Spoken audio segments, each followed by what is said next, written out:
I live in London. I'm a management consultant. I design strategies for companies. I came across Swamiji, I heard about Swamiji from a friend of mine who told that it has been transformative. And that one word was enough for me. It just turned on a switch that I just want to see Swamiji. Because I felt that I could handle life. Life was okay. But deep inside, the feeling was, it seems challenging. It seems like an uphill task. And I was always wondering, who is going to design the strategy of my life? I seem to be designing strategies for everyone else. What about me?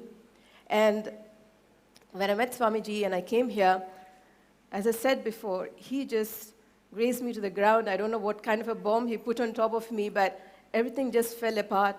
The process that we went through, I was pulling my hair apart, but then there was Swamiji's presence who was guiding with such warmth and such clarity of thought that everything just fell apart. The patterns which were holding me down, now they just don't seem to have that kind of power over me. And now that I see things and I look back, it just seems like it's a rebirth. It's a rebirth of a different kind. Now I feel like more inspired to go with the things that Swamiji taught, to live. I heard of these words, like people talk about be authentic, but what did they actually mean?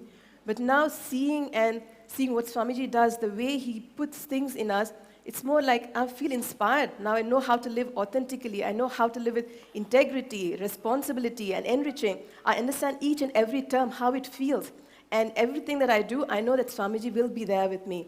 And I go back with this feeling that, because Swamiji's promised that he will be there with me. So now I go back to London, not just the same self, but I know I'll go back with all these things that I taught, take Swamiji along with me, plus have the feeling that he'll be there to guide me. And that itself for me is happiness. It's bliss. Thank you, Swamiji.